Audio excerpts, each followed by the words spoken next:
On the southern edge of the Sahara Desert, in Niger, one of the world's poorest countries, thousands are living off the business of human smuggling. Some 330 people traveled through Niger last year, most heading to Libya, many to Europe beyond, paying high fees to smugglers up to several $1,000s. Je suis passeur pendant 17 ans. Les gens viennent à mon nom, ils m'appellent, ils disent qu'ils sont en route, arrivés à Agadez. S'ils sont à la gare, je viens, je les prends. C'est pour aller à Libye.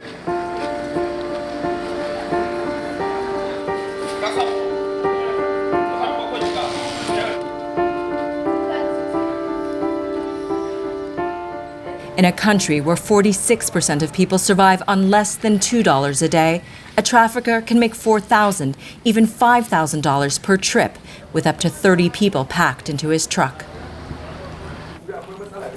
But now, to stay on the side of the law, thousands are being forced to find new ways to survive. On ne connaît aucun travail si ce n'est pas ce travail. Vous voyez? Donc on a perdu un travail. On a perdu comment dire, notre vie parce que c'est notre vie. C'est avec ça nous on mange, on fait tout. The men here say they too take on risk when they head into the desert. They don't deny the danger their passengers face, but all say they have a family to feed and crushing poverty as their only alternative. La part répressive de la loi est un fait, il faut en prendre compte, mais la part humaine aussi doit être prise en compte. Et c'est ce qui fait, c'est-à-dire les possibilités d'alternatives doivent s'offrir pour éviter à ce que des personnes, chaque jour davantage, puissent aller vers le crime.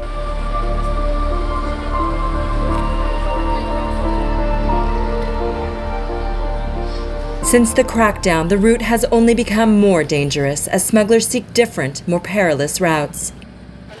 But local authorities say Agadez is unfairly paying the price for Libya's problems, and the European Union's. EU funds to help with job retraining and kickstart businesses can cover only about 200 people, they claim, whereas there are more than 6,000 people involved in the human smuggling trade here. Once tourism kept this desert outpost alive, but insecurity put an end to that. Traffickers filled the gap and thrived. Now they and everyone else in Agadez will have to accept to live on far less. Je ne parle pas de propriétaires de ghettos, je ne parle pas de taxis-motos, je ne parle pas effectivement de gens qui font les échanges de monnaie, les transferts d'argent, je ne parle pas effectivement de vendeurs de kits, justement pour les migrants. Toutes ces populations-là vivaient de cette activité. Aujourd'hui, l'activité s'est arrêtée parce qu'elle est devenue illicite. Donc, il faudrait forcément trouver une solution de rechange, une solution de substitution. The stakes are high in a region of political instability which faced an ethnic Tuareg rebellion less than a decade ago. Niger is surrounded by instability on all sides and cannot afford to lose this gamble.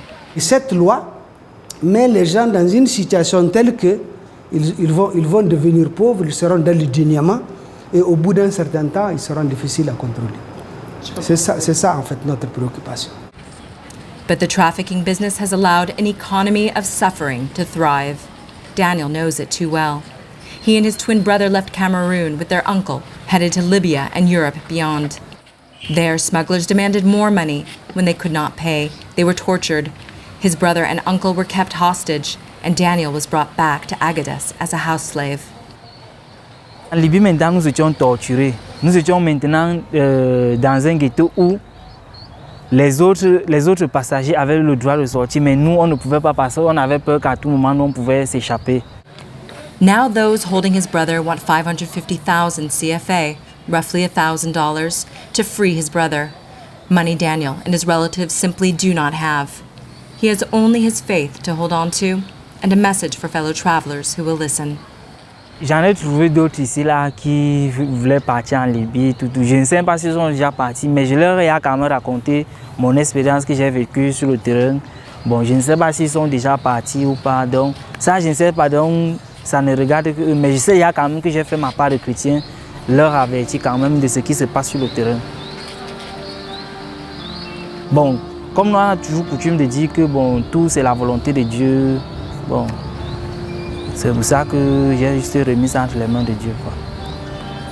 Parce que jusqu'à présent, je n'ai pas de solution à ce problème.